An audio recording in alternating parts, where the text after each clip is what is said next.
दोस्तों, इतिहास में कई ऐसी घटनाएं रही हैं जिसके बारे में कई बातें कही जाती हैं।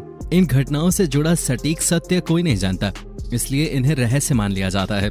ये रहस्यमयी कहानियां भारत ही नहीं बल्कि सभी देशों में घटती हैं। ऐसी ही रहस्यमयी कहानी है मिस्र की दुनिया की। दुनिया के लिए मिस्र हमेशा से ही रहस्यमय रहा है। यहाँ से जुड़ी कई कहानियों पर रिसर्च हो चुकी है, लेकिन फिर भी सटीक तौर पर कई कहानियों की सच्चाई का पता नहीं लग पाया है। और उन कहानियों में से एक कहानी ये भी है कि मिस्र की सभ्यता प्राचीन समय में आज के दौर से भी ज्यादा मॉडर्न थी, तो वो आखिर कैसे लुप्त हो गई। आज की वीडियो में हम आपको मिस्र और उसके पिरामिड्स में दफन उन रहस्यों के बारे में बताने जा रहे हैं जो आज हमारे प्लैनेट के पूरे इतिहास को ही चुनौती दे रहे हैं। दोस्तों, इस रहस्यमयी सफर की शुरुआत करने से पहले आपसे रिक्वेस्ट है कि हमारे चैनल को सब्सक्राइब करके साथ वाले बेल आइकन को जरूर ऑन कर लें। दोस्तों, यूं तो इन ग्रेट पिरामिड्स को बनाना अपने आप में ही एक बहुत बड़ी उपलब्धि थी, लेकिन इन महान पिरामिड्स को बनाने में निर्माताओं के द्वारा कई अद्भुत कारनामों को अंजाम दिया गया था। दोस्तों, सबसे पहले पिरामिड्स के निर्माताओं ने पिरामिड्स के बेस के लिए 6000 हेक्टेयर की पथरीली जमीन को काटकर समतल किया और पिरामिड्स को बनाने के लिए अलग अलग आकार के पत्थरों को जोड़ना शुरू किया। एक पत्थर का भार एक कार जितना था। कई ग्रेनाइट ब्लॉक्स को 500 मील से भी ज्यादा दूरी से लाया गया था और हर ब्लॉक का वजन 12 से 70 टन के बीच था। इन ब्लॉक्स को 210 फीट की ऊंचाई पे फिक्स किया गया था, जो कि आज के समय में भी असंभव लगता है। दोस्तों, पिरामिड्स के अंदर 3 चेंबर हैं जो कि गजब की बारीकी से बनाए गए हैं। पिरामिड्स के अंदर निर्माताओं ने ठोस पत्थरों को काटकर एक रास्ता बनाया है जिसे ग्रैंड गैलरी भी कहा जाता है, जो 300 फीट लंबा और 3 फीट चौड़ा है। दोस्तों, पिरामिड्स को बनाने में लगभग 23 लाख से ज्यादा पत्थरों का इस्तेमाल हुआ था। शेप और साइज में ये पत्थर एक दूसरे से बिल्कुल अलग थे। ऐसे में एक्यूरेट शेप के स्ट्रक्चर को बनाना और भी ज्यादा मुश्किल हो जाता है। दोस्तों, अब बात करें पिरामिड्स की पोजीशन की, तो आपको बता दें पिरामिड्स की पोजीशन एकदम सटीक है। यह उत्तर दिशा में 1 डिग्री के 500वें हिस्से में स्थित है, जबकि ये तकनीक हमने हाल ही में सीखी है। हमने ऐसा करना 17वीं शताब्दी में सीखा था, जबकि मिस्रवासी हमसे हजारों साल पहले इस तकनीक का इस्तेमाल कर चुके हैं। हमारी इमारतें आज भी इतनी सटीक नहीं हैं जितने सटीक मिस्र के पिरामिड्स हैं। दोस्तों, ग्रेट पिरामिड्स की मजबूती का अंदाजा आप इसी बात से लगा सकते हैं। जब 12वीं सदी में कुर्दिश राजा अल अजीज और मिस्र के दूसरे अयूबिद सुल्तान ने गीजा के पिरामिड्स को नष्ट करने की कोशिश की थी, जिसके लिए उन्होंने अपनी पूरी सेना को पिरामिड्स को गिराने के काम पर लगा दिया था। लेकिन हजारों सैनिकों के दिन रात मेहनत के बावजूद वो पिरामिड्स को मामूली रूप से ही तोड़ पाए थे। इतिहासकार बताते हैं ऐसा इसलिए था कि पिरामिड्स बहुत ज्यादा मजबूत और अत्यधिक बड़े थे, जिसके बाद चाहकर भी कुर्दिश राजा अपने मंसूबों को पूरा नहीं कर सके।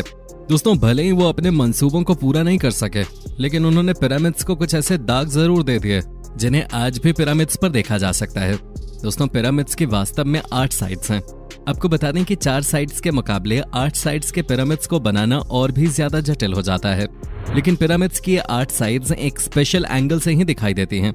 दोस्तों, मिस्र वासियों ने पिरामिड्स को बहुत ही तेजी से बना लिया था।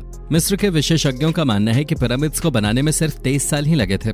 लेकिन सोचने वाली बात तो यह है कि पिरामिड्स को बनाने में लगभग 23 लाख ब्लॉक्स का इस्तेमाल हुआ था, और अगर उन्होंने 12 घंटे के शिफ्ट में साल के 365 दिन भी काम किया होगा, तो उन्हें हर पत्थर को खदान से काटने, उठाने और उसे सही स्थान तक पहुंचाने में सिर्फ 2.5 मिनट का ही समय मिलेगा। दोस्तों, उस जमाने में मिस्र वासियों के पास न तो पहिए थे और न ही स्टील। ये जानकर हैरानी होती है कि पिरामिड्स को सिर्फ कॉपर की छेनियों, स्टोन हैमर और रस्सियों की सहायता से ही बनाया गया था। दोस्तों, कई विशेषज्ञों ने पिरामिड्स के आर्किटेक्चर पे बहुत ही ध्यान से अध्ययन किया। उन्होंने पाया कि पिरामिड्स की दीवारों के ब्लॉक्स को आपस में इतनी बारीकी से जोड़ा गया था कि उसमें एक रेजर ब्लेड भी नहीं जा सकता था। इसके अलावा पिरामिड्स में कुछ ब्लॉक्स को इस तरह फिक्स किया गया है कि उनकी शेप और साइज दीवार की दूसरी तरफ के ब्लॉक्स की हूबहू मिरर इमेज है।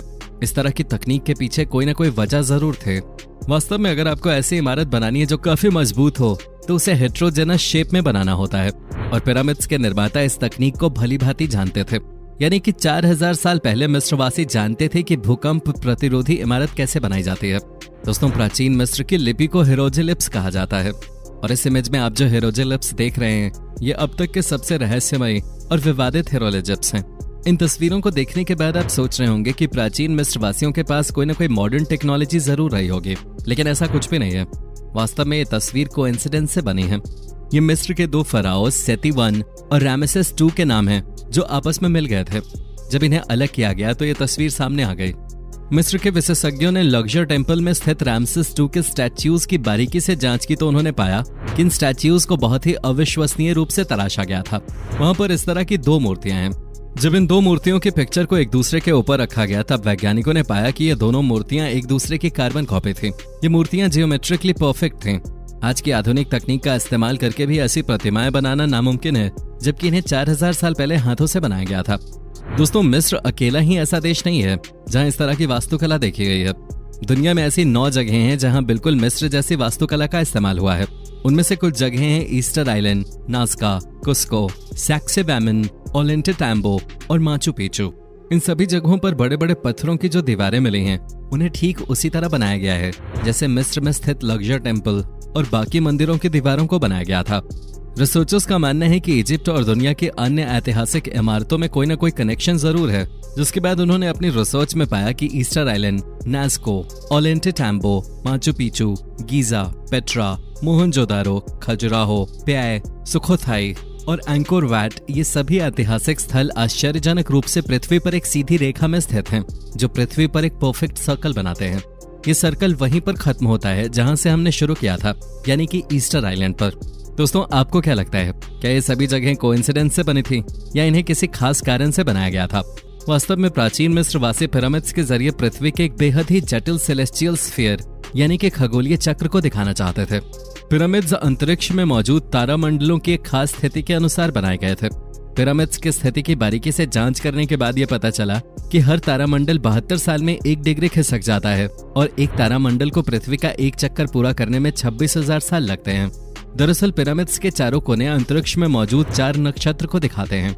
ये नक्षत्र हैं टॉरस, लियो, स्कॉर्पियो और एक्वेरियस। दोस्तों, पिरामिड्स 2 परफेक्ट एक्सिस पे बने हुए हैं, जिनके नाम है उत्तर और दक्षिण गोलार्ध एक्सिस। दक्षिण गोलार्ध एक्सिस पर स्फिंक्स बना हुआ है और स्फिंक्स लियो राशि की दिशा में ही स्थित है। इतिहासकारों का मानना है कि स्फिंक्स को पिरामिड्स के बहुत बाद में बनवाया गया था, लेकिन हो सकता है कि वो गलत हो। इस ट्रायंगल को देखिए, ये बिल्कुल पिरामिड्स के आकार का ही है। इस ट्रायंगल की एक साइड स्फिंक्स के सर से टकराती है। अगर हम पिरामिड्स के आधार की आउटलाइन को राइट साइड में खिसकाते हैं और इस बॉक्स से एक सीधी रेखा स्फिंक्स तक खींचते हैं तो वो सीधा स्फिंक्स के सिर से टकराते हैं। और अगर हम इस तरह से एक सर्कल ड्रॉ करते हैं तो ये फिर से स्फिंक्स के सर को छूता है। शायद यही हमारा जवाब है कि गीजा के पिरामिड्स एक एस्ट्रोनॉमिकल क्लॉक है, जिसका मतलब होता है कि प्राचीन समय में ये पिरामिड्स न केवल अंतरिक्ष में मौजूद प्रत्येक नक्षत्र की जानकारी देते थे, बल्कि स्पेस में होने वाली छोटी से छोटी मूवमेंट को भी सुनकर उसके बारे में बता सकते थे। आज के समय में सूरज के द्वारा पड़ने वाली रोशनी से जो पिरामिड्स की परछाई बनती है, उससे समय का सटीक अंदाजा लगाया जा सकता है और प्राचीन समय में शायद मिस्रवासी इन पिरामिड्स से इसी तरह समय का अंदाजा लगाते होंगे। दोस्तों, ये तो बात रही पिरामिड्स के रहस्यमयी वास्तुकला की, लेकिन 2014 में ही आर्कियोलॉजिस्ट को इजिप्ट की वादी अल जरफ की गुफाओं में 4500 साल पुराना पेपरस मिला, जिस पर हाईलाइटेड लिपि लिखी हुई थी। पुराने समय में इसी मटेरियल से कागज बनाया जाता था और उसी पर लिखा जाता था। यह अब तक का पाया गया सबसे पुराना पेपरस है। दोस्तों, 4500 साल पहले राजाओं के शासन के वक्त जब गीजा के पिरामिड्स का निर्माण हो रहा था, तब इन्हीं पेपरस के बने कागज पर पिरामिड्स के निर्माण से जुड़ी कुछ बातें लिखी गई थी। रिसर्चर्स ने जब इस पर लिखी लिपि को डिकोड किया तो उन्होंने पाया कि इस पर लिखा हुआ था कि हजारों मजदूरों ने लाखों टन लाइमस्टोन को दोहरा की खदानों से यहाँ तक पहुंचाया था, जिससे ये थ्योरी कहीं न कहीं सही मानी जा सकती है कि पिरामिड्स को इंसानों ने ही बनाया था। खैर, आपको बता दें कि ये पेपरस इजिप्ट की राजधानी कायरो के म्यूजियम में आज भी सुरक्षित रखा हुआ है। रिसर्चर्स का कहना है कि अभी इसे पूरी तरह से डिकोड नहीं किया जा सका है। वो अभी भी मानते हैं कि इसमें कहीं ना कहीं पिरामिड्स के और भी कई रहस्य छुपे हुए हैं, जो धीरे धीरे करके ही सामने आएंगे। और जैसे जैसे ये रहस्य सुलझते जाएंगे, हम आपके लिए ऐसी ही वीडियोस लाकर इन रहस्यों को आपके आगे उजागर करते रहेंगे। बाकी इस वीडियो में बताए गए पिरामिड्स के इन रहस्यों के बारे में जानकर आपको कैसा लगा, अपनी राय हमें कमेंट करके जरूर बताएं। वीडियो पसंद आई हो तो वीडियो को लाइक करें और अपने दोस्तों के साथ शेयर करना न भूलें। नए व्यूअर्स हमारे इस चैनल को सब्सक्राइब करके बेल नोटिफिकेशन को जरूर ऑन कर लें। धन्यवाद।